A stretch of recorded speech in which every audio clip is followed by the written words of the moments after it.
Hi everyone. तो आप सभी का एमसीक्यू सीरीज़ में मैं वेलकम करता हूं। यहां पर हम एमसीक्यूज़ देख रहे थे, इंपॉर्टेंट मोस्ट एक्सपेक्टेड एमसीक्यूज़ जो कि आपके बोर्ड एग्जाम्स के लिए बहुत इंपॉर्टेंट है, वो हम देख रहे थे। तो ये थर्ड वीडियो है और फाइनल वीडियो है, लास्ट वीडियो है एमसीक्यूज़ की, जहां पर हम हमारी बुक नंबर 3 जो कि डील करती है विद मॉडर्न इंडियन हिस्ट्री, उसके मोस्ट इंपॉर्टेंट मोस्ट एक्सपेक्टेड यहाँ पर हम एमसीक्यूज़ देखेंगे। तो अगेन बहुत इंपॉर्टेंट वीडियो है। जिस किसी ने पार्ट 1 और पार्ट 2 नहीं देखा, जिसके अंदर हमने बुक 1 एंड बुक 2 डील की थी, उसके मोस्ट इंपॉर्टेंट एमसीक्यूज़ मैंने आपको कराए थे। तो वो वीडियो को जाके आप देख लेना, आपको लिंक नीचे मिल जाएगा दोनों वीडियोज़ का। उसके बाद यहाँ पर आप ये वीडियो भी देख सकते हो। इसके अंदर जो आपके 4 चैप्टर्स रह गए हैं बुक 3 के, उसके हम मोस्ट इंपॉर्टेंट यहाँ पर एमसीक्यूज़ देखेंगे। तो जितने भी टाइप के एमसीक्यूज़ आपके एग्जाम में आने वाले हैं, कैसे भी टाइप के एमसीक्यूज़ हों, सारे यहाँ पर कवर कराऊंगा। तो बहुत इंपॉर्टेंट वीडियो है। करना क्या है, नोटबुक लेके बैठ जाओ और नोटबुक में मेरे साथ क्वेश्चंस को अटैम्प्ट करना। 60 प्लस यहाँ पर एमसीक्यूज़ हैं, टोटल 60 होंगे। तो यहाँ पर 60 एमसीक्यूज़ हैं टोटल। आपको यहाँ पर मेरे साथ अटैम्प्ट करना है और फाइनल स्कोर नीचे कमेंट में बताना है कि 60 में से आपके कितने मार्क्स रहे हैं। ठीक है, ज़्यादा यहाँ पर क्वेश्चन दिखाने के बाद मैं वीडियो को यहाँ पर रुकूंगा नहीं ज़्यादा, ताकि ड्यूरेशन ज़्यादा बड़ी ना हो जाए। तो आपको अपनी ओर से वीडियो को पॉज करना है, क्वेश्चन को रीड करना है, अटैम्प्ट करना है अपनी नोटबुक में कि भाई यहाँ पर फर्स्ट का आंसर ए है या फिर जो भी होगा समथिंग, और उसके बाद क्रॉस चेक करना है। क्रॉस चेक करने के बाद ज़्यादा डिमोटिवेट मत होना अगर गलत होता है तो, बिकॉज यहाँ पर कोई परफेक्ट नहीं होता। सीख लेनी है वहाँ से कि मुझे एग्जाम में ये मिस्टेक नहीं करनी। ठीक है, और यहाँ पर आपको सही होगा तो आपको अपने आप को मार्क्स भी देने हैं। चलिए फिर स्टार्ट करते हैं हमारी बुक नंबर जो यहाँ पर बुक नंबर 3 क्वेश्चन नंबर यहाँ पर chapter number 10 book number 3 colonialism and the countryside हमारा चैप्टर का नेम है, चैप्टर नंबर 10 का। पहला यहाँ पर क्वेश्चन है, who introduce the permanent settlement in Bengal. तो बंगाल में परमानेंट सेटलमेंट सिस्टम कौन लेकर आया था, जो कि एक type of land revenue system था। So lord Charles Cornwallis, Francis Buchanan, David Ricardo and यहाँ पर थॉमस मुनरो। तो यहाँ पर थे लॉर्ड कॉर्नवालिस। तो लॉर्ड कॉर्नवालिस यहाँ पर ये लेकर आते हैं परमानेंट सेटलमेंट सिस्टम, जो कि बंगाल में आता है। ठीक है, ये एक टैक्स सिस्टम था। तो यहाँ पर ये क्वेश्चन भी बन सकता है कि भाई किस जगह पे इन्होंने इसको इम्प्लीमेंट किया, तो that was on the Bengal. ठीक है, उसके बाद क्वेश्चन नंबर सेकंड है, when was fifth report submitted to the British parliament. तो जो फिफ्थ रिपोर्ट, जो कि बहुत इंपॉर्टेंट टॉपिक है, इससे 8 मार्क का क्वेश्चन बनता है, फिर 3 मार्क का, पढ़ लेना इसको। तो यहाँ से एमसीक्यू भी पूछा हुआ है कि इसको कब सबमिट किया गया to the British parliament. So that was on 1770, 1858, 1813 या फिर 1790, यहाँ पर 1795। तो करेक्ट आंसर इसका देखने को मिलेगा 1813। तो 1813 को फिफ्थ रिपोर्ट को सबमिट किया गया to the British parliament. Question number 3 हमारा क्या बोलता है, प्रोफेशनली जो फ्रैंकिस बुकानन थे वो कौन थे। सो वो एक आर्कियोलॉजिस्ट थे, फिजिशियन थे, फिलोसोफर थे या फिर वाइसरॉय थे। सो ही वॉज क्या थे, बताओ मुझे। He was physician. So he was a physician. ठीक है, क्वेश्चन नंबर यहाँ पर हमारा 4 है। Question number 4 is, who among the following was the leader of the Santhal rebellion. तो संथल रिबेलियन होता है, ठीक है, उसके यहाँ पर लीडर कौन थे, सिद्धू मांझी, बिरसा मुंडा, कन्नू या फिर पहाड़ीज। तो यहाँ पर संथल हमें एक ट्राइब देखने को मिलती है। ठीक है, और यहाँ पर क्या था, संथल एक ट्राइब देखने को हमें मिलती है जो कि क्या करती थी, सैटल्ड कल्टीवेशन क्या करती थी। और यहाँ पर एक तरीके से इनको जो पहाड़ी इसका लैंड होता है जमीनी को, वो संथल्स को दिया जाता है ताकि वो यहाँ पर एक तरीके से एग्रीकल्चर कर सके। ठीक है, और यहाँ पर क्या होता है, एक तरीके से यहाँ पर जो इन्हें जो टैक्स है वो बहुत ज़्यादा देना पड़ रहा था। इसकी वजह से संथल अगेंस्ट ब्रिटिशर्स और यहाँ पर जमींदार के अगेंस्ट में रिवॉल्ट कर देते हैं। इसके ऊपर मैं अलग से वीडियो अपलोड कर चुका हूँ, आप उसको भी देख सकते हो। संथल रिबेलियन आप सर्च करोगे तो आपको वीडियो मिल जाएगी। तो यहाँ पर संथल यहाँ पर रिबेलियन करते हैं अगेंस्ट दी यहाँ पर ब्रिटिशर्स एंड जमींदार्स। इसी को ही संथल रिबेलियन हम कहते हैं। तो इसके लीडर थे सिद्धू मांझी। ठीक है, क्वेश्चन नंबर हमारा 5वां है, दमीनी को वॉज फाउंड फॉर। तो दमीनी को किसके लिए फॉर्म किया गया। सो दमीनी को एक पार्ट ऑफ लैंड था जो कि किसको दिया गया, पहाड़ी का ये लैंड था, संथल्स को दिया गया। सो संथल्स को ही दिया गया। ठीक है, क्वेश्चन नंबर 6 हमारा है कि which commission was set up to investigate the riots of Deccan farmer in 1875। तो कौन सा कमीशन बनाया, सेटअप किया किसने, अंग्रेजों ने, इन्वेस्टिगेट करने के लिए जो भी दंगे हुए थे डेक्कन के अंदर, बॉम्बे में 1875 में। तो 1875 में यहाँ पर जो फार्मर्स हैं वो क्या करते हैं, जो यहाँ पर साहूकार होते हैं। साहूकार कौन होता है, SAHUKARS। ठीक है, साहूकार्स। तो यहाँ पर साहूकार जो कि एज अ यहाँ पर ट्रेडर या फिर आप उसको मनी लेंडर भी बोल सकते हो, ठीक है, जो मनी लैंड करता है। तो यहाँ पर दोनों यहाँ पर होता है, जो एक्ट करता है एज अ मनी लेंडर या फिर ट्रेडर, दोनों। तो साहूकार के अगेंस्ट यहाँ पर वो एक तरीके से यहाँ पर पीजेंट लड़ाई करते हैं, इनको इनके जो भी घर हैं उनको जला देते हैं, इनके अकाउंट्स को यहाँ पर जला देते हैं, ठीक है, बिकॉज ये हाई रेट ऑफ इंटरेस्ट इनसे चार्ज कर रहे थे। तो यहाँ पर ये क्यों हुआ था, उसकी इन्वेस्टिगेशन के लिए कौन से कमीशन को बैठाया अंग्रेजों ने? So that was Deccan riots commission, Hyderabad riots commission, Bengal riots commission या फिर Chota Nagpur plateau riots commission. So यहाँ पर आप देख सकते हो डेक्कन, और यहाँ पर आंसर याद करने की ट्रिक है Deccan riots commission. Question number यहाँ पर 7 कहता है आपको स्टेटमेंट कंसिडर करनी है ऑप्शंस, और यहाँ पर आपको करेक्ट स्टेटमेंट बतानी है, यहाँ पर मेंशन नहीं है, यहाँ पर आपको करेक्ट बताना है। तो यहाँ पर पहला है द फिफ्थ रिपोर्ट, जिसको सबमिट किया गया to the British parliament in 1813 AD। Jotedars बहुत पावरफुल थे, जोटेदार्स यहाँ पर रिच पीजेंट्स होते हैं। संथल्स जो थे वो वर एक ग्रेट डेंजर टू पहाड़ीज, तो संथल्स एक डेंजर थे पहाड़ीज के लिए। या फिर नो, नेक्स्ट स्टेटमेंट है नो जमींदारी वॉज ऑक्शन इन बंगाल, बंगाल के अंदर किसी भी जमींदारी किसी भी लैंड का ऑक्शन नहीं किया गया। तो आपको करेक्ट बताना है। तो देखो परमानेंट सेटलमेंट सिस्टम लेकर आए, जहाँ पर जमींदार को यहाँ पर पीजेंट से टैक्स कलेक्ट करके, सो जमींदार को यहाँ पर पीजेंट टैक्स देंगे जमींदार को, जमींदार किसको देंगे? ब्रिटिशर्स को देंगे। और अगर जमींदार ब्रिटिशर्स को नहीं दे पाए तो ब्रिटिशर्स क्या करेंगे? इनकी लैंड का ऑक्शन कर देंगे, ठीक है। तो इनकी लैंड का यहाँ पर क्या हो जाएगा? इनकी लैंड का ऑक्शन, इनकी नीलामी कर देंगे। तो यहाँ पर क्या, यहाँ पर अंडर परमानेंट सेटलमेंट सिस्टम कोई भी जमींदारी ऑक्शन नहीं हुई थी, ऐसा तो हो ही नहीं सकता ना। कई सारे यहाँ पर जमींदार ने अपनी जमींदारी खोई थी, तो यहाँ पर ये फोर्थ नहीं हो सकता, बिकॉज यहाँ पर करेक्ट पूछा है। तो फोर्थ यहाँ पर भी है, यहाँ पर भी एलिमिनेट कर दो। यहाँ पर 2 और 3 है, यहाँ पर भी 2 और 3 यानी कॉमन है, इट मीन्स 2 और 3 तो सही है। हमें 1 के बारे में पता लगाना है, 1 सही है या फिर नहीं है। तो देखो 1 क्या है, हमने अभी पढ़ा है कि ब्रिटिश पार्लियामेंट के अंदर 1813 में फिफ्थ रिपोर्ट को सबमिट किया गया। सो इसका आंसर हो जाएगा ए। तो यहाँ पर हमारा 7 का जो आंसर होगा वो ए होगा, ठीक है। इस तरीके से आपको एग्जाम में सॉल्व करना है, थोड़ा टाइम देना, इतनी जल्दबाजी भी मत करना। क्वेश्चन नंबर 8 क्या आता है? Consider the following statements. तो यहाँ पर स्टेटमेंट कंसिडर करनी है और यहाँ पर भी आपको करेक्ट स्टेटमेंट बतानी है। पहला यहाँ पर है परमानेंट सेटलमेंट सिस्टम को इंट्रोड्यूस किया गया 1793 में AD में, किसने? लॉर्ड कॉर्नवालिस ने। जोटेदार्स क्वाइट पावरफुल थे, all the zamindars paid their dues very easily. और यहाँ पर जो रेयॉट्स थे came to see the money lenders as devious and यहाँ पर डिसीटफुल। तो देखो यहाँ पर आपको सही बताना है। तो यहाँ पर पहले बारी बारी हम चलते हैं। परमानेंट सेटलमेंट सिस्टम को इंट्रोड्यूस किया 1793 में AD में, ठीक है, 1793 AD में, ओके। जोटेदार्स पावरफुल थे, हाँ जी।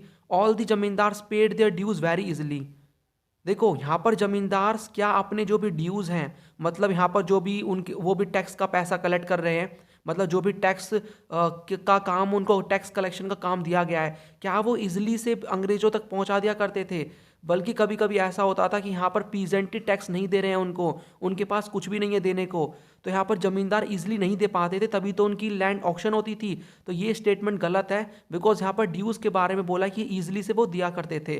तो तीसरा नहीं हो सकता, तीसरे को कर दो eliminate. Automatic our answer will be C 1, 2 and 4। तो हमारी पहली स्टेटमेंट सही है, दूसरी भी सही है और फोर्थ भी सही है। फोर्थ क्यों सही है? Because the ryots came to see the money lenders as devious and deceitful.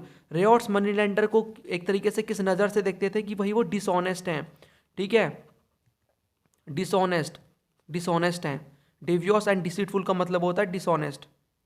Question number यहाँ पर 9 है, consider the following statements regarding the establishment of British East India Company in Bengal. तो आपको स्टेटमेंट कंसिडर करनी है regarding the establishment of British East India Company Bengal में। पहला यहाँ पर है कि in 1797 there was an auction in Burdwan, ठीक है, बुर्दवान प्रेजेंट डे। तो यहाँ पर हमें देखने को मिलेगा present day Burdwan, during which a number of mahal states held by the raja of Burdwan were being sold. Permanent settlement को यहाँ पर लेकर आया गया 1793 में।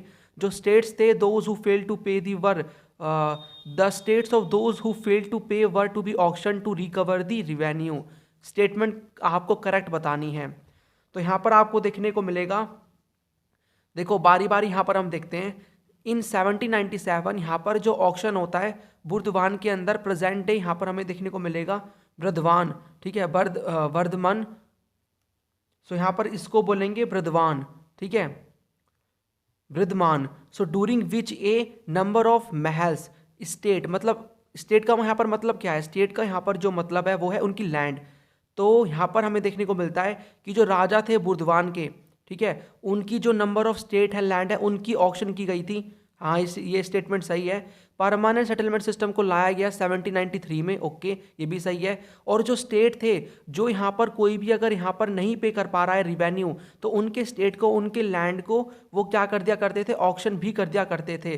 तो यहाँ पर हमें सारी की सारी जो स्टेटमेंट है वो सही होती हुई देखने को मिलती है। ऑल ऑफ दी अबव इसका आंसर होगा, ठीक है। ये ना, ये बुर्दवान है जिसको हम प्रेजेंट यहाँ पर बृद्धमन कह सकते हैं, बृद्धमान, ओके। यहाँ पर हमारा जो नेक्स्ट क्वेश्चन है, क्वेश्चन नंबर 10 है, consider the following statements regarding the problem of unpaid revenue.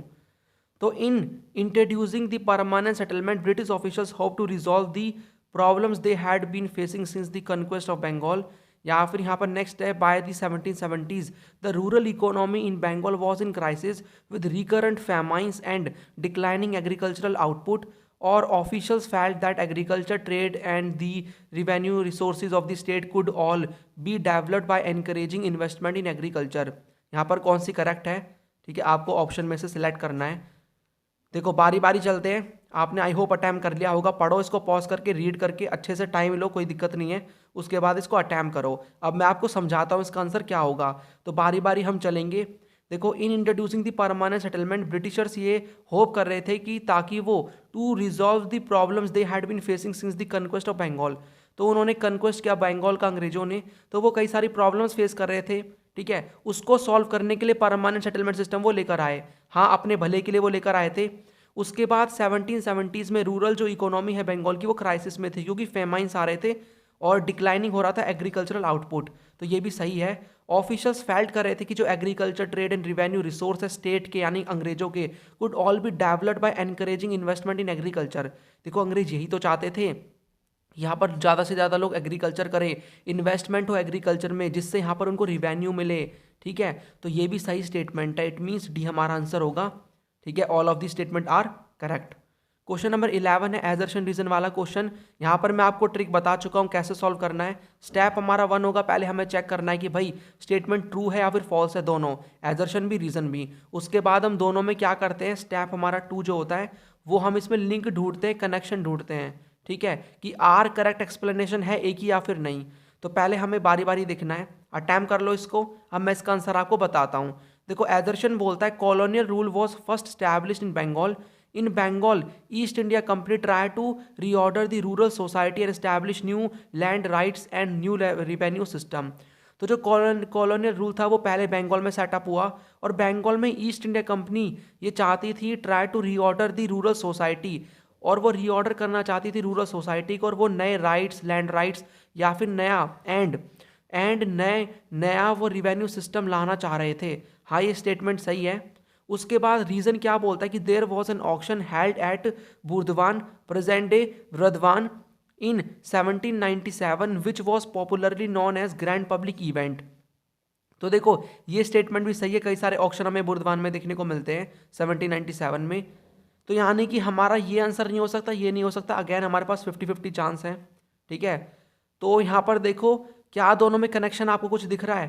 पहली स्टेटमेंट यहाँ पर क्या बोलती है कि भाई बंगाल में यहाँ पर कॉलोनियल रूल आया, वो चाहते थे कि नया यहाँ पर लैंड राइट्स लेकर आए, नया रिवेन्यू सिस्टम लेकर आए। दूसरे में यहाँ पर किसी ऑक्शन की बात हो रही है, तो दोनों में किसी भी प्रकार का कनेक्शन नहीं है, इट मीन्स हमारा आंसर होगा बी। दोनों सही हैं, लेकिन यहाँ पर R is not the correct explanation of A, ठीक है। क्वेश्चन नंबर यहाँ पर 12 है एजर्शन। यहाँ पर बोलता है zamindars had several sometimes even 400 villages under them. Zamindars collected rent from the different villages, paid the revenue to the company and retain the difference as his income. तो जमींदार क्या करते थे, यहाँ पर zamindars had several sometimes even 400 villages under them. हाँ, वो कई सारा विलेजेस कंट्रोल करके रखते थे अपने अंडर। और zamindars collected rent from the different villages, paid the revenue to the company, और वो क्या करते थे, रेंट कलेक्ट करते थे यहाँ पर इन विलेजेस से, रिवेन्यू पेड करते थे, कंपनी को रिवेन्यू दिया करते थे, और कुछ part in as a revenue का अपनी इनकम के तौर पे वो अपने पास रख लिया करते थे। तो ये स्टेटमेंट भी सही है, इट मीन्स यहाँ पर हमारा ये दोनों तो आंसर हो नहीं सकता। अब हमें यहाँ पर दोनों में कनेक्शन ढूंढना है।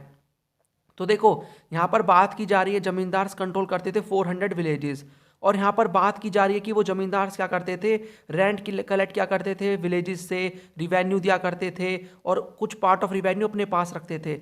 दोनों में कोई कनेक्शन यहाँ पर हमें देखने को नहीं मिल रहा। ठीक है, ये जो स्टेटमेंट है आर, वो इस स्टेटमेंट को एक्सप्लेन नहीं कर रही। ठीक है, इस स्टेटमेंट को एक्सप्लेन नहीं कर रही, इसलिए जो हमारा आंसर होगा वो 12th का हमारा आंसर होगा B. Both A and R is true but R is not the correct explanation of A. Question number यहाँ पर 13 है कि ताल्लुकदार को हम क्या कहते हैं, ताल्लुकदार कौन होते हैं? तो गवर्नमेंट ऑफिशियल, किंग का ऑफिशियल, या फिर जो होल्ड करता है किसी भी टेरिटोरियल यूनिट को, या फिर पुअर पीजेंट्स। तो ताल्लुकदार वो होता है जो कि किसी, देखो ताल्लुकदार, ठीक है, ताल्लुक का मतलब होता है लैंड। ठीक है, लैंड यहाँ पर हम बोल सकते हैं। वैसे ताल्लुक का मतलब यहाँ पर आप ऐसा भी बोल सकते हो कि एक तरीके से रिलेशन होल्ड करके रखता है। ठीक है, लेकिन यहाँ पर हम ताल्लुकदार का मतलब लैंड भी बोल सकते हैं, ताल्लुक जो कि ताल्लुक होल्ड करता है, टेरिटोरियल यूनिट को होल्ड करके रखता है। ताल्लुकदार वो होता है one who holds the territorial unit. तो हमारा आंसर होगा सी। क्वेश्चन नंबर यहाँ पर 14 है कि विलेज हेडमैन को बंगाल में क्या कहा जाता था? जोटेदार्स, रेयॉट्स, अमीन्स या फिर अमलाज। तो यहाँ पर है जोटेदार्स। तो जोटेदार्स कौन थे? जोटेदार रिच पीजेंट्स थे। ठीक है, rich peasants were known as the jotedars, और ये काफ़ी पावरफुल थे, हमने देखा ये। ठीक है, दे वर वेरी पावरफुल, और यहाँ पर विलेज हेडमैन थे ये। ठीक है, jotedars. Question number 15 image based question है, आपको ये देखना है इमेज किसकी है। यहाँ पर Francis Buchanan, Sidhu Manjhi, Augustus Cleveland या फिर नन ऑफ द अबव। तो यहाँ पर हमें देखने को मिलता है ये हैं सिधू मांझी, जिन्होंने क्या किया, संथल रिबेलियन, जो कि हमें देखने को मिलता है संथल रिबेलियन। ठीक है, इसके ये लीडर थे। यहाँ पर हमने अभी ये वाला क्वेश्चन सॉल्व भी किया था। ठीक है, नेक्स्ट चैप्टर पे चल रहे हैं। नेक्स्ट चैप्टर पे जाने से पहले वीडियो को लाइक कर दिया करो, और चैनल को सब्सक्राइब नहीं किया तो कर दो, ताकि मैं और भी इंपॉर्टेंट वीडियोस अपलोड करूंगा, आपको नोटिफिकेशन मिल जाएंगे। ओके, क्वेश्चन नंबर यहाँ पर हमारा chapter number 11 rebels in the Raj से है। Who was force to lead the revolt? तो यहाँ पर 1857 का जो रेवोल्ट हुआ था, उसके लीडर किसको इनका लीडर बनाया गया? 1857 के रेवोल्ट में जो सीपॉयज थे, तो वो किसी एक पर्सन को फोर्स करते हैं कि आप हमारे लीडर बन जाओ, बिकॉज एक लीडरलेस मूवमेंट ढंग से टिक नहीं पाएगा। तो वो थे बहादुर शाह जफर सेकंड, ठीक है, पेशवा बाजीराव सेकंड, यहाँ पर Nawab Shaukat Ali, Kunwar Singh. So that was the Bahadur Shah Zafar. ठीक है, जो कि लास्ट मुगल एम्परर थे दिल्ली के, मतलब लास्ट मुगल एम्परर जो कि रूल कर रहे थे from Delhi. Question number second is who led the revolt at Kanpur? तो कानपुर से कौन लड़ रहे थे यहाँ पर? बहादुर शाह, नाना साहिब, शाह अमल या फिर वाजिद अली शाह। तो हमें देखने को मिलते हैं, देखो बहादुर शाह लड़ रहे थे दिल्ली से। ठीक है, नाना साहिब जो थे वो थे कानपुर से जो लड़ रहे थे। ठीक है, कानपुर से। और शाह अमल फ्रॉम दी, यहाँ पर हमें देखने को मिलेगा यूपी। ठीक है, शाह अमल फ्रॉम दी यूपी। ओके, और वाजिद अली शाह यहाँ पर हमें देखने को मिलता है ये अवध के क्या थे, किंग थे, लेकिन इनको मिस गवर्नेंस का आरोप देके यहाँ पर 1856 के अंदर कलकत्ता भेज दिया जाता है। ठीक है, क्वेश्चन नंबर यहाँ पर हमारा जो है वो तीसरा है कि अवध को एनेक्स किया गया अंग्रेजों के द्वारा, कब? तो उन अंग्रेजों ने अवध को एनेक्स किया 1855 में, 54 में, 56 में या फिर 1853 में। सो उन्होंने अवध को एनेक्स किया 1856 में, और वो अवध को 1853 में एक चैरी बोलते हैं, 1853 में, जो कि हमारे माउथ में एक ना एक दिन गिरेगी। तो वो क्या करते हैं, मिस गवर्नेंस का आरोप देते हैं कि भाई मिस गवर्नेंस आप कर रहे हो, वाजिद अली शाह आपको शासन करना नहीं आ रहा, निकलो यहाँ से। तो कलकत्ता वो भेज देते हैं उनको। क्वेश्चन नंबर 4 है Jhansi and Satara were captured under? तो झांसी और सतारा को कैप्चर किया गया किस पॉलिसी के under? Doctrine of lapse, subsidiary alliance, issues of misgovernance या फिर Mahalwari system. So that was to the doctrine of lapse. ठीक है, डॉक्ट्राइन ऑफ लैप्स आपने पढ़ा होगा इसके बारे में। ठीक है, सो इसके अकॉर्डिंग इसको यूज़ करते हुए झांसी और सतारा को कैप्चर किया गया, और झांसी से इसी प्रोटेस्ट में रानी लक्ष्मीबाई लड़ाई करती अंग्रेजों के अगेंस्ट में। ठीक है, मिस गवर्नेंस का आरोप देखे तो अवध को एनेक्स किया था इन्होंने, अवध को। ठीक है, यहाँ पर ए नहीं आएगा। और महलवाड़ी सिस्टम आपको देखने को मिलेगा, महलवाड़ी सिस्टम यहाँ पर एक टैक्स कलेक्शन का सिस्टम था ये। ठीक है, क्वेश्चन नंबर हमारा 5वां है, कंसिडर करनी है आपको ये स्टेटमेंट्स। तो abolition of sati, passing of widow remarriage act, beginning of the revolt, queen's की प्रोक्लेमेशन। तो करेक्ट क्रोनोलॉजिकल आपको ऑर्डर बताना इवेंट्स का। तो देखो यहाँ पर मैं आपको सभी की डेट्स बता दूं, अब आपको सभी की डेट्स भी याद रखनी है। तो मैं आप जिस नोटबुक में अटैम्प्ट कर रहे हो ना क्वेश्चंस को, उसी में नोट्स बना के साइड में लाइन खींच के लिख लो। तो अबोलिशन हुआ सती सिस्टम का 1829 में। विडो रिमैरिज एक्ट इन्होंने कब पास किया था? तो ये हमें इसके बाद देखने को मिलेगा। ठीक है, विडो रिमैरिज एक्ट। सो विडो रिमैरिज एक्ट हमें देखने को मिलता है यहाँ पर 30 के आसपास देखने को मिलता है। उसके बाद बिगनिंग होती है रेवोल्ट की यहाँ पर 1857 में, और क्वीन का प्रोक्लेमेशन 1858 में आता है। तो यहाँ पर हमें क्रोनोलॉजी में लगाना है। तो यहाँ पर पहला हमारा क्या है, फर्स्ट ये है, दूसरा आएगा, फिर देन थर्ड आ रहा है, ठीक है, और फिर 4 आ रहा है। तो यहाँ पर हमारी पूरी ये सेम सीरीज हो रही है, तो हमारा इसका आंसर होगा A 1 2 3 4, ठीक है, हमने क्रोनोलॉजी में लगा दिया। इस तरीके से आपको याद रखना है। क्वेश्चन नंबर हमारा 6 है कि आपको कंसिडर करनी है स्टेटमेंट, और यहाँ पर आपको क्या बताना है, स्टेटमेंट कंसिडर करके करेक्ट बताना है, ठीक है। सो करेक्ट स्टेटमेंट आपको बतानी है। So rumours played a great role in the revolt of 1857. Peshwa Bajirao second adopted Nana Sahib as his son. The British had no answer to the action of the rebels during the months of the May and June in 1857 AD. Awadh एक major centre था 1857 के रेवोल्ट का।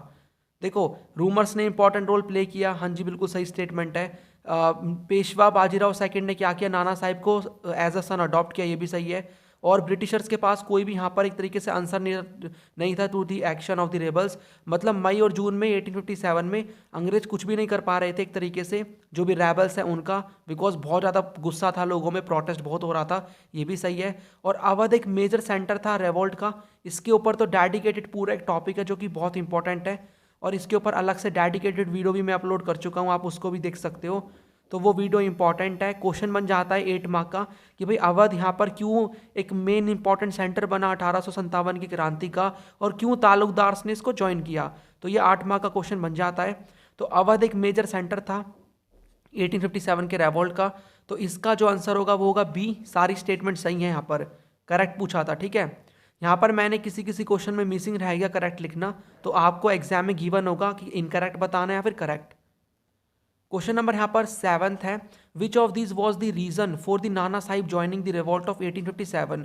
तो देखो यहाँ पर हमें देखने को मिलता है कि अलग अलग जो यहाँ पर पर्सनैलिटी है उनके अपने अपने रीज़न थे इस रेवोल्ट में जुड़ने के, इसको ज्वाइन करने के पीछे अलग अलग रीज़न थे। तो नाना साहिब का क्या रीज़न था इस रेवोल्ट को ज्वाइन करने का। सो द ब्रिटिश ने रिफ्यूज़ कर दी उनकी pension of Peshwa Bajirao second, British captured Awadh, या फिर British captured Jhansi under the doctrine of lapse, या फिर Nana Sahib refuse to accept subsidiary alliance.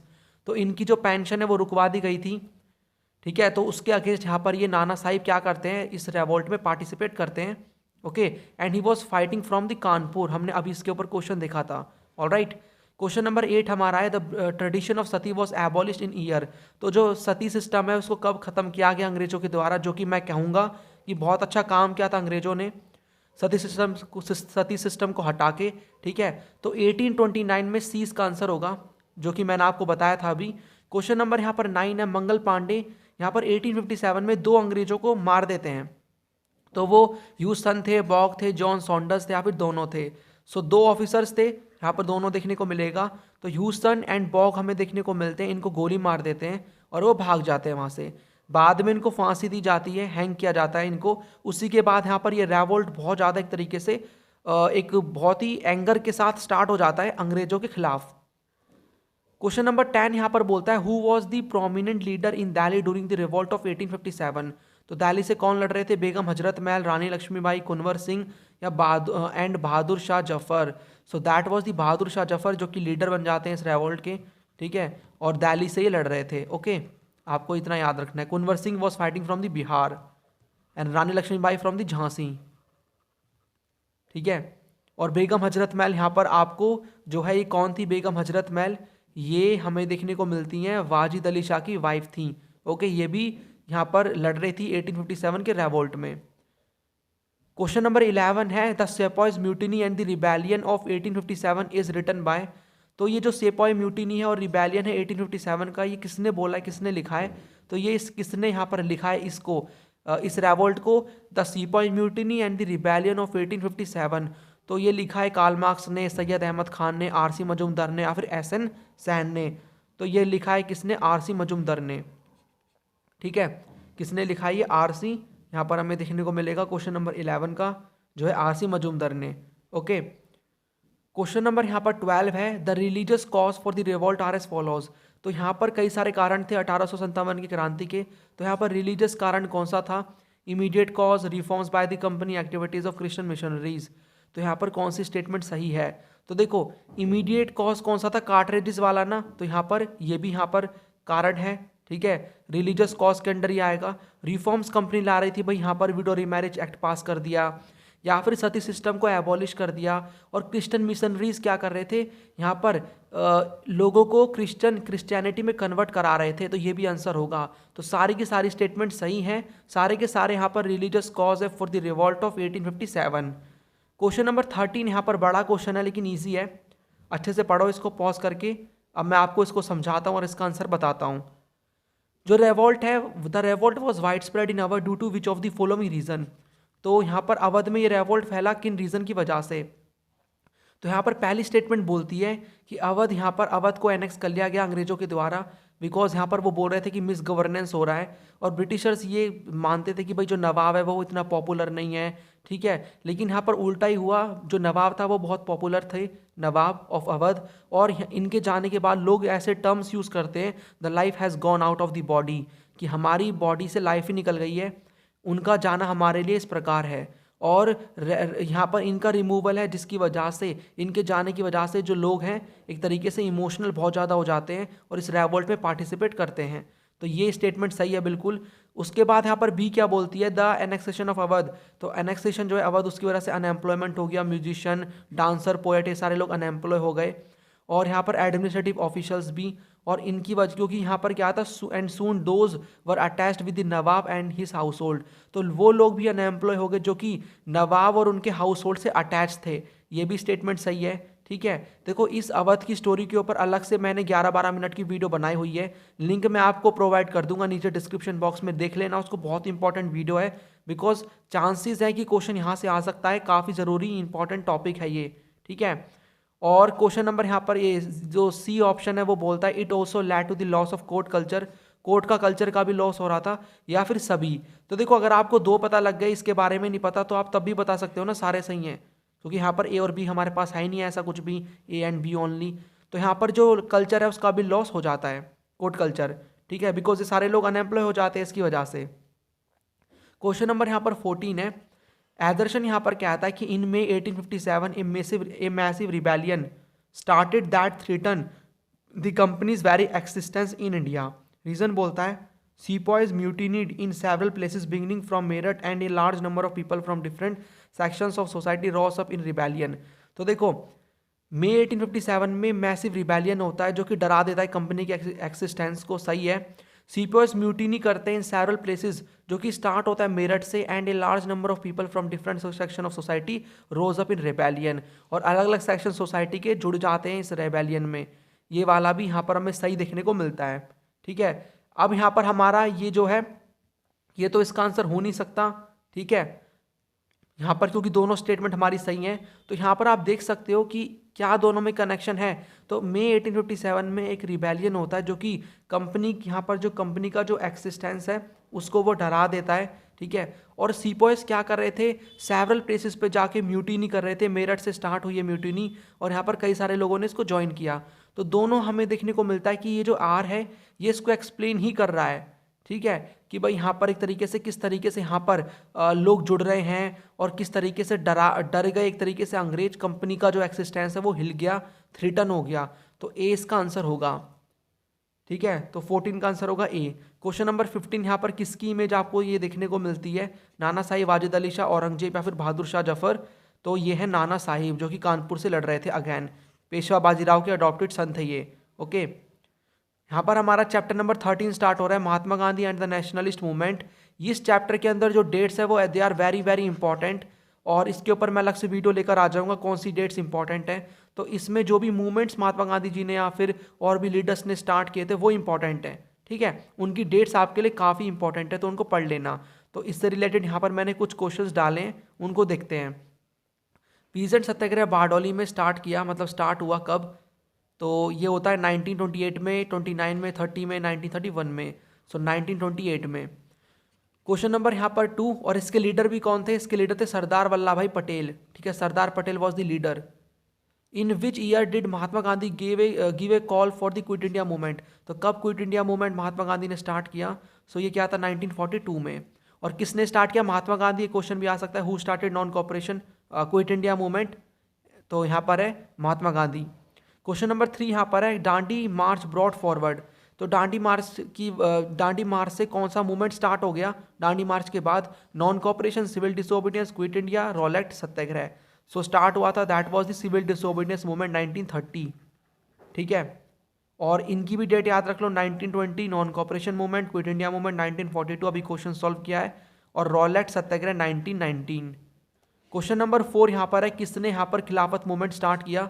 So Mohammad Ali Shaukat Ali, Mohammad Ali Jinnah, Shamsuddin Hussain, Maulana Azad, Hasrat ओहिनी, Qutubuddin Ahmad and Maulana Azad. So Mohammad Ali and Shaukat Ali ने ये स्टार्ट किया, और महात्मा गांधी जी इसको कूपल कर देते हैं, मिला देते हैं किसके साथ? नॉन कॉपरेशन मूवमेंट के साथ, ताकि हिंदू मुस्लिम की यूनिटी हो जाए। क्वेश्चन नंबर यहाँ पर 5 है, इंडिकेट करना है आपको विच of the following option is not correct, गलत बताना है। तो मुस्लिम लीग ने डिमांड किया पाकिस्तान 1946 में, गांधी जी ने 1942 में क्विट इंडिया मूवमेंट स्टार्ट किया, क्रिप्स मिशन आता है जो कि फेल कर जाता है अपने ऑब्जेक्टिव्स को, कैबिनेट मिशन प्लान आता है इंडिया में 1946 को।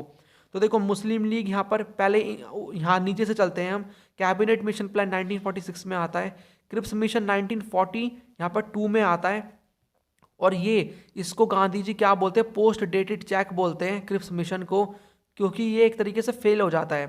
क्विट इंडिया मूवमेंट 1942 में आता है, ये गलत है, बिकॉज यहाँ पर 1940 में यहाँ पर मुस्लिम लीग डिमांड करती है सेपरेट स्टेट की, सेपरेट कंट्री की, पाकिस्तान। क्वेश्चन नंबर यहाँ पर 6 है, where did Gandhi use satyagraha for the first time? तो गांधी जी ने सत्याग्रह पहली बार कहाँ पर यूज किया था? So India, south Africa, south America या फिर इंग्लैंड। सो यहाँ पर इन्होंने सत्याग्रह मूवमेंट पहले स्टार्ट किया था साउथ अफ्रीका में, ठीक है, जहाँ पर रेशियल डिस्क्रिमिनेशन हो रहा था। क्वेश्चन नंबर यहाँ पर 7 है, when did Mahatma Gandhi make his major public appearance? तो यहाँ पर महात्मा गांधी ने पहली बार अपना एक तरीके से पब्लिक अपीयरेंस कब दिया? यहाँ पर वो बड़ी पब्लिक की भीड़ जो है उसके सामने गए, अपीयर हुए और स्पीच दी थी। सो दैट वाज यहाँ पर 1916 में, जब यहाँ पर BHU की ओपनिंग सेरेमनी में इनको इनवाइट किया गया। सो बनारस हिंदू यूनिवर्सिटी जो कि 1916 में इसकी ओपनिंग सेरेमनी होती है, ठीक है, तो यहाँ पर इनको इनवाइट किया जाता है, तो वहाँ पर वो स्पीच देते हैं। क्वेश्चन नंबर 8 यहाँ पर है, what was the significance of Lahore session? तो लाहौर सेशन जो कि 1929 में होता है, इसका आपको सिग्निफिकेंस बताना है। गांधी जी ने पोस्टपोन कर दिया non civil disobedience movement, declaration हुआ पूर्ण स्वराज का, रॉलेट एक्ट को अपोज कर दिया, या फिर सपोर्ट फॉर दी खिलाफत मूवमेंट, सपोर्ट किया खिलाफत मूवमेंट को। तो यहाँ पर गांधी जी ने, यहाँ पर क्या हुआ, मतलब गांधी जी नहीं, यहाँ पर जो पूर्ण स्वराज है उसका डिक्लेरेशन हुआ। तो 1929 में लाहौर सेशन होता है, लाहौर में, जो कि प्रेजेंट है पाकिस्तान में, वहाँ पर डिक्लेरेशन होता है पूर्ण स्वराज का कि भाई अब हमें कंप्लीट इंडिपेंडेंस चाहिए, हम यहाँ पर डोमिनियन स्टेटस से यहाँ पर हम मानने वाले नहीं हैं, ठीक है। क्वेश्चन नंबर यहाँ पर, तो इसका आंसर क्या है हमारा? बी। यहाँ पर क्वेश्चन नंबर 9 है, किसने ड्राफ्ट किया resolution on fundamental rights for the Karachi session of Congress in 1931? तो वो डॉक्टर BR अम्बेडकर थे, पंडित नेहरू थे, राजेंद्र प्रसाद थे, या फिर सरदार वल्लभ भाई पटेल थे। तो वो कौन थे जिन्होंने यहाँ पर किया? तो वो थे यहाँ पर पंडित नेहरू, पंडित जवाहरलाल नेहरू, जिन्होंने यहाँ पर ड्राफ्ट किया the resolution on fundamental rights for the Karachi session of Congress in 1931। तो 1931 में कांग्रेस का एक सेशन होता है, ठीक है, जहां पर जवाहरलाल नेहरू ड्राफ्ट करते हैं रिजोल्यूशन ऑन फंडामेंटल राइट्स। तो वो कहाँ होता है? कराची में। तो ऐसा क्वेश्चन भी बन सकता है। तो यहाँ पर आप एक क्वेश्चन को पढ़ रहे हो, तो यहाँ पर एक तरीके से आपको अपनी आंखें खोल के रखनी है, चारों तरफ से यहाँ पर आपको देखना है कि भाई कहीं से भी क्वेश्चन बन सकता है, ये नहीं कि जो क्वेश्चन बना है बस आप उसी पे ही फोकस करोगे। क्वेश्चन नंबर 10 बोलता है कि हु वर दी विमेन जिन्होंने पार्टिसिपेट किया दांडी मार्च में? तो दांडी मार्च 1929 में यहाँ पर हमें स्टार्ट होती हुई देखने को मिलती है, ठीक है। और यहाँ पर कौन सी विमेन ने पार्टिसिपेट किया? सरोजनी नायडू, दुर्गाबाई देशमुख, दोनों, या फिर नन ऑफ दी अबव? सो दोनों यहाँ पर पार्टिसिपेट करती है, इंपॉर्टेंट पर्सनैलिटी है, women personality who participated in the Dandi March. Question number 11 है, हो चिनमिन एसोसिएट करते हैं विद विच कंट्री? तो आपकी बुक के स्टार्टिंग में बता रखा है कि भाई कौन सा यहाँ पर लीडर है जो कि एक तरीके से अपनी कंट्री के लिए लीडर बना, जिसको हम फादर ऑफ नेशन कह सकते हैं उस कंट्री का।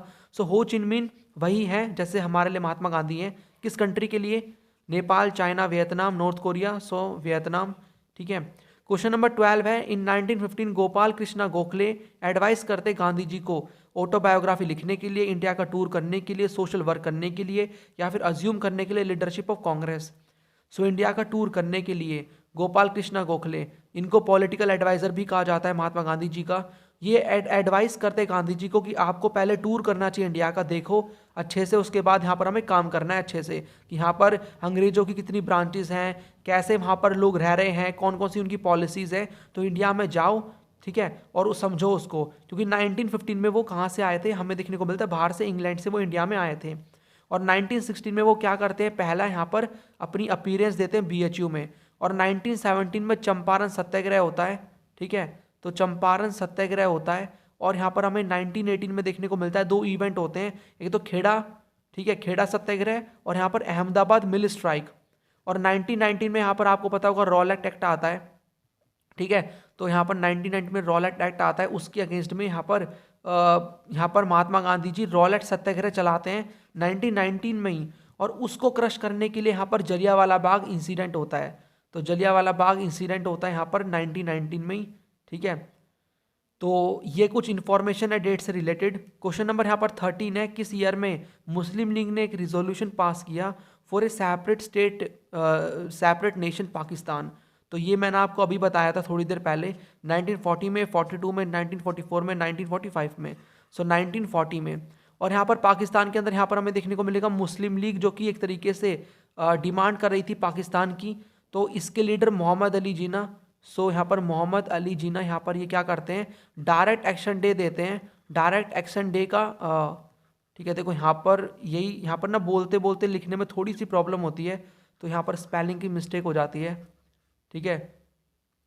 कभी आपको लगे कि मुझे स्पेलिंग ही नहीं आती, ऐसा मत समझ लेना। तो यहाँ पर डायरेक्ट एक्शन डे, ठीक है, सो डायरेक्ट एक्शन डे यहाँ पर डिक्लेयर करते हैं मोहम्मद अली जिन्ना। कब करते हैं ये इंपॉर्टेंट है, 16 अगस्त 19 यहाँ पर कब, 46 को, ठीक है, इंपॉर्टेंट डेट है 16 अगस्त 1946 को।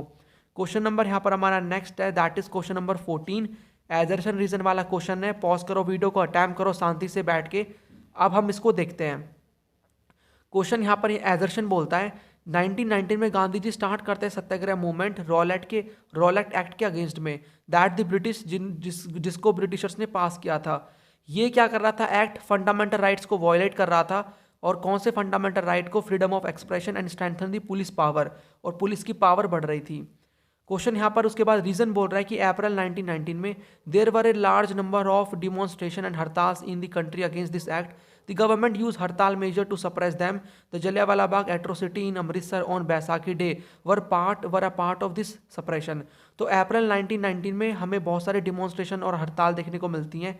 यहाँ पर गवर्नमेंट क्या कर रहे थे, देखो यहाँ पर बोला गया इस वाले में कि रॉलेट एक्ट पास किया, ठीक है। और यहाँ पर ये बोला जा रहा है कि यहाँ पर रॉलेट एक्ट पास करने के बाद यहाँ पर जो महात्मा गांधी जी ने रॉलेट सत्याग्रह मूवमेंट चलाया था, उसके अगेंस्ट में गवर्नमेंट क्या कर रही थी, जो भी हड़ताल मेजर टू सप्रेस देम। तो एक तरीके से कई सारे मेजर लिए जा रहे थे उनको सप्रेस करने के लिए, जैसे कि जलियांवाला बाग इंसिडेंट। तो दोनों हमें देखने को मिलती हैं, सही है, एजर्शन भी सही है, रीजन भी सही है। तो ये दो हमारे नहीं हो सकते। इन दोनों में से हमें इन दोनों के बारे में कनेक्शन पता लगाना है। तो हमें यहाँ पर देखने को मिलेगा कि देखो दोनों में लिंक है, बिकॉज यहाँ पर ये एक तरीके से एक्सप्लेन कर रहा है इसको, ठीक है, ये इसको एक्सप्लेन कर रहा है कि किस तरीके से यहाँ पर रॉलेट एक्ट के बाद यहाँ पर सत्याग्रह मूवमेंट चलाया गया और उसको क्रश करने के लिए यहाँ पर जलियांवाला बाग इंसिडेंट हुआ। So both A and R is true and R is the correct explanation of A, ठीक है। क्वेश्चन नंबर यहाँ पर 15 हमारा क्या है, आइडेंटिफाई करना है given image from the following options. तो यहाँ पर आपको यहाँ पर बतानी है, इमेज देखनी है। और ये यहाँ पर गांधी जी ने, देखो इमेज में देखो गांधी जी, तो गांधी जी ने कौन से टेबल राउंड कॉन्फ्रेंस में पार्टिसिपेट किया था, कांग्रेस की तरफ से, पहले में, दूसरे में, थर्ड या फिर फोर्थ में। तो उन्होंने पार्टिसिपेट किया था कांग्रेस की तरफ से सेकंड में। अब यहाँ पर तीनों लंदन में होती है, डेट याद रख लो। तो ये हमें देखने को मिलती है, जो पहली होती है वो होती है जनवरी 1931 में, ये हमें दिसंबर 1931 में देखने को मिलती है, ये होती है दिसंबर 1932, ठीक है।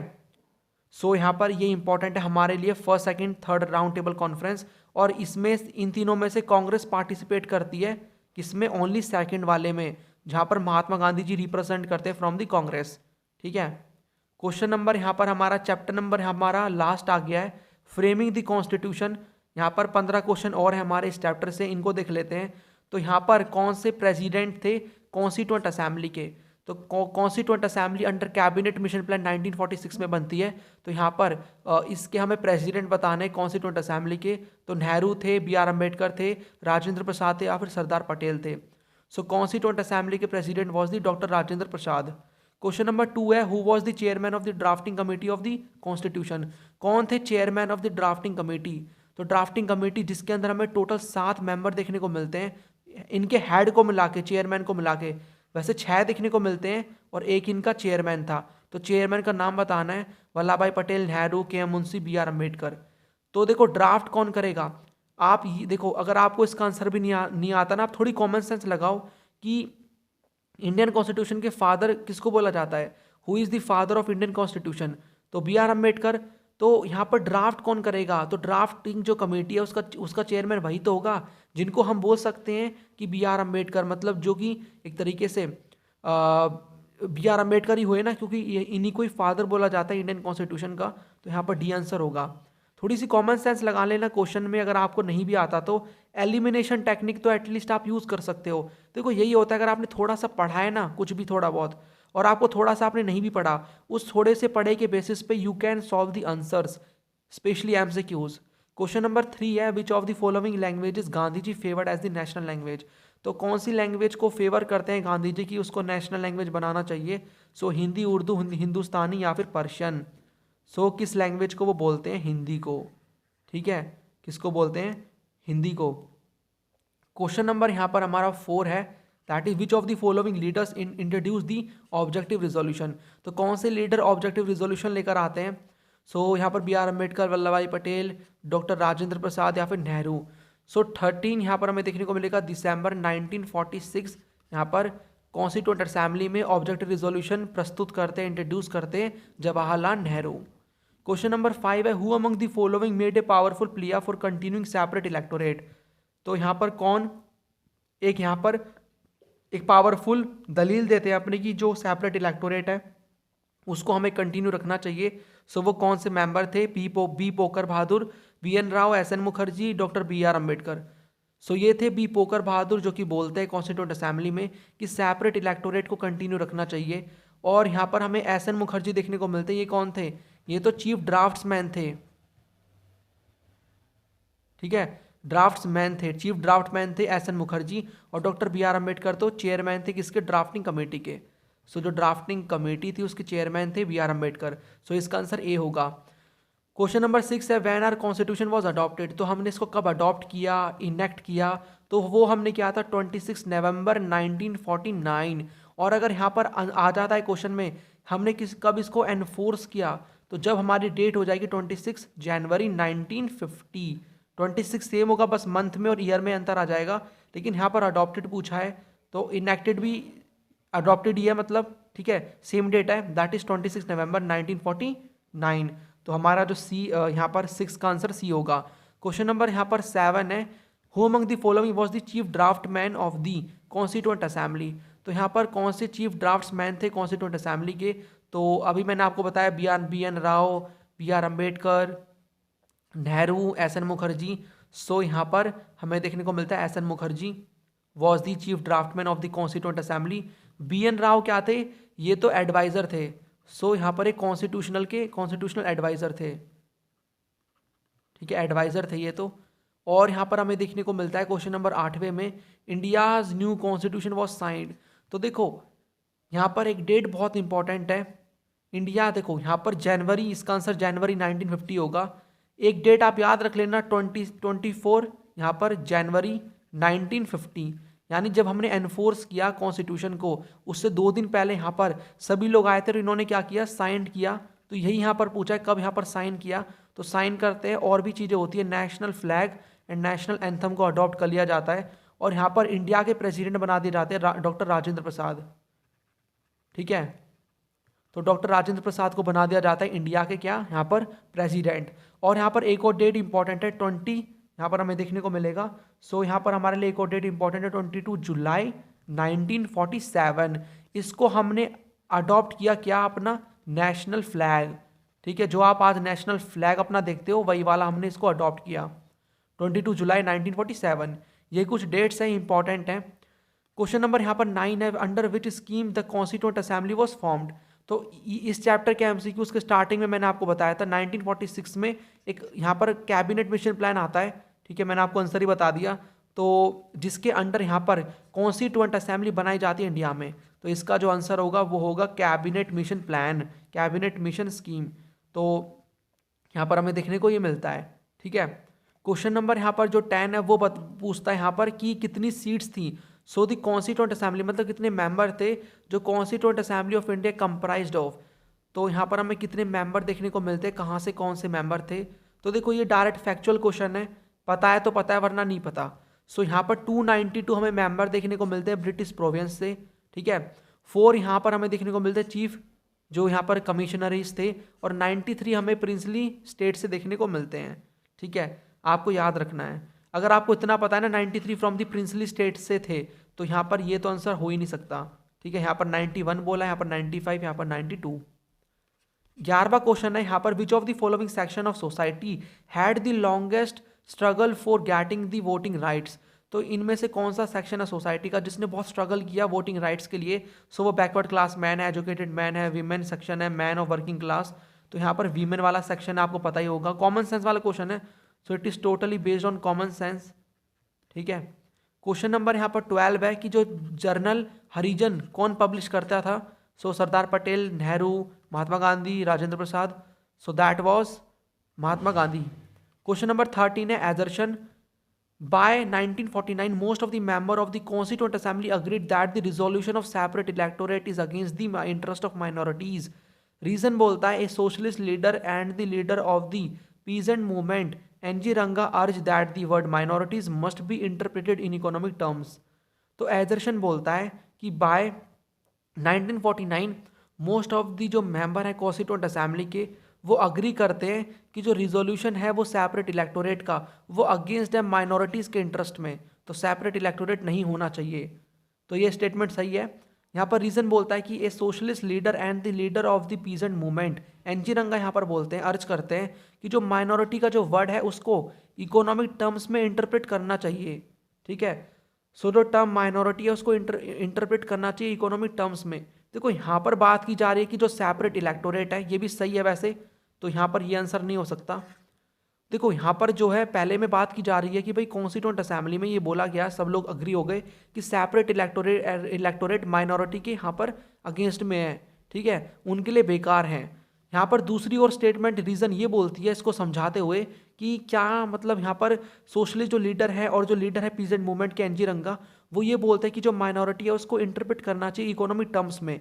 दोनों आपको अलग अलग नहीं लग रही, दोनों में कोई लिंक भी नहीं लग रहा, ठीक है। तो यहाँ पर जो आंसर होगा वो बी होगा। दोनों सही है लेकिन आर करेक्ट एक्सप्लेनेशन नहीं है ए की। देखो आप थोड़ा माइंड में सोचना एग्जाम में कि क्या मुझे कोई कनेक्शन लग रहा है इसमें, ठीक है। अगर आपको लगता है कि ये वाली जो स्टेटमेंट है आर ये एक्सप्लेन ही कर रही है, ठीक है, ये वाली आर एक्सप्लेन ही कर रही है पहली वाली स्टेटमेंट को, ठीक है, उसी को एक तरीके से आगे बढ़ा रही है, उससे रिलेटेड है कंप्लीटली, तब आपको यहाँ पर आंसर लगाना है ए, वरना इसका आंसर बी ही होगा, ठीक है, जो कि हाँ यहाँ पर आप हमको अलग ही देखने को मिलता है। क्वेश्चन नंबर 14 भी यहाँ पर है, doctor B R Ambedkar played an important role in the constituent assembly, he acted as the chairman of the drafting committee of the constitution. सही है, इन्होंने इंपॉर्टेंट रोल प्ले किया, जब भी हम इनको फादर बोलते हैं कॉन्स्टिट्यूशन का। और यहाँ पर इन्होंने एक्ट किया as the chairman of the drafting committee. Reason यहाँ पर है पंडित नेहरू ने मूव किया objective resolution in the constituent assembly. तो पंडित नेहरू ने ऑब्जेक्टिव रिजोल्यूशन को मूव किया कॉन्स्टिट्यूंट असेंबली में। दोनों सही हैं। अब आप खुद ही सोचो, यहाँ पर बात की जा रही है बी आर अम्बेडकर की, जो कि यहाँ पर बोला जा रहा है इन्होंने इंपॉर्टेंट रोल प्ले किया, और इनको हम बोल सकते हैं chairman of the drafting committee, ठीक है, he acted as the chairman of the drafting committee. यहाँ पर नेहरू जी की बात हो रही है कि भाई जवाहरलाल नेहरू जो है इन्होंने ऑब्जेक्टिव रिजोल्यूशन मूव किया। दोनों में कोई लिंक है नहीं है ना, अलग अलग स्टेटमेंट है दोनों, लेकिन दोनों सही हैं। So B will be the correct answer, both A and R is true and R is not the correct explanation of A. Last question of the video is यहाँ पर आइडेंटिफाई करना है given image from the following option. तो ये image देखो, बताओ किसके बारे में है। B R Ambedkar, Rajendra Prasad greet कर रहे हैं एक दूसरे को, बी आर अम्बेडकर, सरदार पटेल तो एक दूसरे को ग्रीट कर रहे हैं, या फिर बी आर अम्बेडकर हैं, नेहरू हैं, या नन ऑफ द अबव। सो ये आपकी बुक के लास्ट में इमेज है, तो आपको इमेज भी पढ़नी है बिकॉज क्वेश्चन आएगा एक या दो क्वेश्चन एग्जाम में। सो बी आर अम्बेडकर हैं ये, ठीक है। और ये जो कि ड्राफ्टिंग कमेटी के चेयरमैन थे, और ये है president of the constituent assembly doctor Rajendra Prasad. दोनों एक दूसरे को जब कॉन्स्टिट्यूशन यहाँ पर बन गया, साइन हो गया, जब यहाँ पर ग्रीट कर रहे हैं, तो ए इसका आंसर होगा। ठीक है, तो यहाँ पर आपके जो भी एमसीक्यूज है वो कंप्लीट होते हैं। बुक 1 से यहाँ पर हमने एमसीक्यूज देखे थे 60 एमसीक्यूज, बुक 2 से हमने 60 एमसीक्यूज देख लिए, 3 से भी 60 एमसीक्यूज, टोटल 180 आपको एमसीक्यूज देखने को मिल गए, जो कि मोस्ट एक्सपेक्टेड इंपॉर्टेंट यहाँ पर एमसीक्यूज थे इंपॉर्टेंट टॉपिक से। जिस किसी ने ये वीडियो नहीं देखी देख लेना। इन एमसीक्यूज के साथ साथ यहाँ पर मैंने आपको कुछ एक्स्ट्रा पॉइंट्स भी बताए हैं जो कि आपकी बुक में है, और आपको एक तरीके से छांटने पड़ेंगे, वो मैंने आपको खुद बता दिया, ताकि आप उसको अपने नोट्स में ऐड करके लिख सको, और वहाँ से भी क्वेश्चन आएगा। ठीक है, आने के चांसेस हैं। तो ये आपको एक तरीके से 200 प्लस एमसीक्यूज है टोटल, अगर रियल में हम देखें तो। सारी वीडियोस को देख लेना, मिस मत करना। ठीक है, लिंक मैं आपको नीचे प्रोवाइड कर दूंगा। और यहाँ पर हमने डन तो कर लिया पूरा, हमारी जो तीनों बुक है उसके हमें एमसीक्यूज देखने को मिल गए। ठीक है, और अगर आपको और भी यहाँ पर एमसीक्यूज प्रैक्टिस करने हैं, साथ में चैप्टर वाइज सिंपल वर्ड्स में नोट्स चाहिए, एमसीक्यूज चाहिए, इंपॉर्टेंट क्वेश्चन आंसर, आंसर के साथ important map, source based question, sample paper जो कि आपको सॉल्व देखने को मिलेंगे, और माइंड मैप, तो यहाँ पर कंप्लीट स्टडी मटेरियल जो कि आपके 2023 बोर्ड एग्जाम्स के लिए अवेलेबल है। सारे इंपॉर्टेंट पीडीएफ सिंपल वर्ड्स में है, लेकिन ये पेड मटेरियल है, तो अगर आपको पेड मटेरियल चाहिए तो you can take this material. 199 इसका प्राइस है। चाहिए तो आप इस नंबर पे व्हाट्सअप कर सकते हो और आपको यहाँ पर मटेरियल मिल जाएगा। और अगर आपको दूसरे सब्जेक्ट्स का भी स्टडी मटेरियल चाहिए, जैसे कि पॉलिटिकल साइंस, ज्योग्राफी, वो भी आपको मिल जाएगा, अवेलेबल है। सारी यहाँ पर सिंपल वर्ड्स में सारी चीज़ें हैं, पीडीएफ्स हैं। ठीक है, यहाँ पर 199 पर सब्जेक्ट इसका प्राइस है, तो आप ले सकते हो इस नंबर पे व्हाट्सअप करके। बाकी यहाँ पर इंपॉर्टेंट वीडियोस मैं अपलोड करता रहूँगा, लेकिन आप एक बार यहाँ पर अपनी मनी इन्वेस्ट कर सकते हो, बिकॉज यहाँ पर काफ़ी बढ़िया मटेरियल है। सिंपल वर्ड्स में एग्जाम सेंट्रिक सिलेबस के अकॉर्डिंग मैंने बनाया है, तो काफ़ी बच्चे ले चुके हैं। You can also buy this material and अपनी प्रिपरेशन को बूस्ट कर सकते हो। ठीक है, बाकी इंपॉर्टेंट ऐसी वीडियोस आती रहेंगी। अभी तक वीडियो लाइक नहीं किए तो कर देना, एंड शेयर भी कर देना। ठीक है, ताकि औरों को भी बेनिफिट मिले इन वीडियोस से। सो यहाँ पर शेयर भी आपको करना है। बाकी और भी वीडियोस इंपॉर्टेंट क्वेश्चंस के ऊपर और भी वीडियोस मैं अपलोड कर दूंगा। चैनल पे एक्टिव रहना, सब्सक्राइब नहीं किया तो करके बेल आइकन ऑन कर देना, ताकि जब भी मैं वीडियो अपलोड करूँ आपको नोटिफिकेशन मिल जाए। चलिए फिर कमेंट में बताना, ठीक है, कितना स्कोर आपका रहा है। स्कोर बताना ज़रूर है आप सभी को अपने कमेंट में कितना रहा है। डरना नहीं है, कितना भी स्कोर रहे कोई बात नहीं, बट आपको बताना है और उससे सीख लेनी है। ओके, चलिए फिर मिलते हैं नेक्स्ट वीडियो में। Right now this is the end of this video. Thanks for watching and as always God bless you all.